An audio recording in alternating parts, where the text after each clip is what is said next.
and my word, unleash hell. Sorry, it's just that I went and seen Hans Zimmer last night in concert and I've been inspired. Absolutely incredible show, absolutely incredible.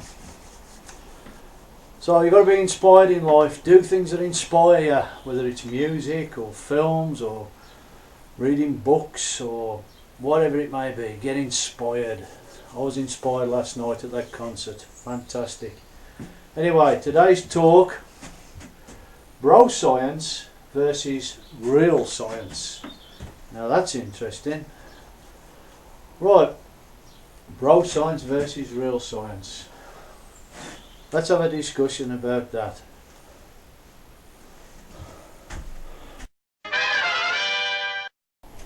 I'm a very science-minded person.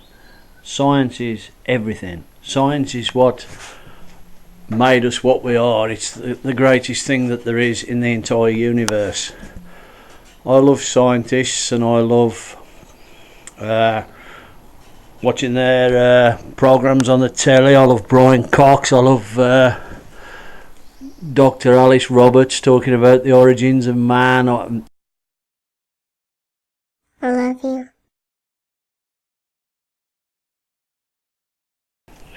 We're a curious animal, we want to know. But having said that, regarding bodybuilding, weight training, science really has nothing to do with it, because real scientists are busy, you know, they're trying to find out how cancer cells grow and how to stop Ebola spreading and building rockets to go to Mars. That they're more interested in that than what's the best exercise for rear delts. That's not really on their list. So when it comes to bodybuilding weight training, all we've got to go on is what bodybuilders have done and tried.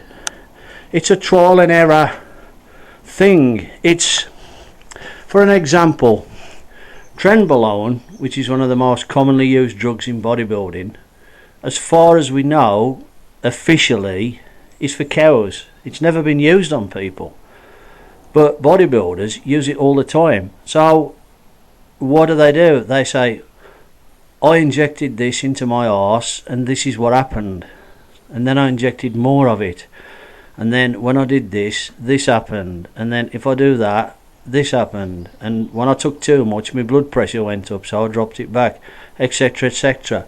It's just, you've only got a person's word. I did this, this is what happened. Now, that's how bodybuilding works. That's all you got to go on. There is nothing else to go on. That, you know, like, what's the best oil to inject into my arms? How does any scientist know that? Well, you ask Boston Lloyd, well, this is what you use, this is how you do it. You use this, you inject it in with this, that and the other, because he's done it. And the problem I have with smart arses, basically, who laugh at bodybuilders and laugh at weight trainers and all this kind of thing, the problem I have with it is this person on the left says to this person on the right, you don't know what you're talking about. You don't know how to build muscle. You don't know how to get extremely low body fat. And you all have a good laugh at him and say, he's just a big dumb idiot. Well, he's not a big dumb idiot. He knows what he's doing.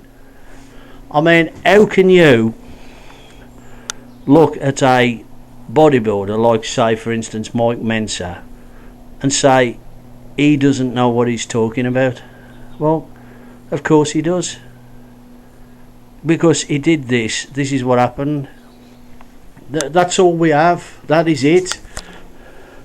There are people who have sports science degrees, but nobody's got a degree in what's the best steroids to take. Nobody's got a degree in how to inject synthol.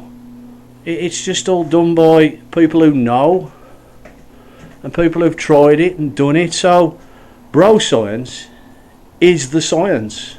You get me? That's it. It's real science. Real scientists are not interested in this shit. And the thing is, nutrition. You know, there's a million big fat bastards all over the world telling bodybuilders that the way they're losing all their fat is not correct. Oh, you shouldn't do this, shouldn't do that. But I'm doing it and it works. So, there you go. So, you know what I'm saying? Do you know what I am saying? Another thing to consider is there's more than one way to skin a cat. A certain bodybuilder can say, I did this and my arms grew bigger. And then another bodybuilder can say, well, I done that and my arms grew bigger. So they're both right. It did work what they did. So you can't really say they're talking shit and they don't know what they're doing, because they do. Here's a thing to bear in mind with all these experts. If you want to believe something today, there's a study that can prove it. I can prove that a low carb diet is the best way to eat. I can study this, study that, and I can get up 10,000 different studies from this university, that university. I can prove it's correct. And I can also prove it's not correct. So I'm sort of losing faith in the scientific world because there's too much bullshit. Most of the time it's coming down to selling something, and everybody's a salesman. So what do you think? Do you think broscience is crap? I don't. I think it's the answer. So there you go.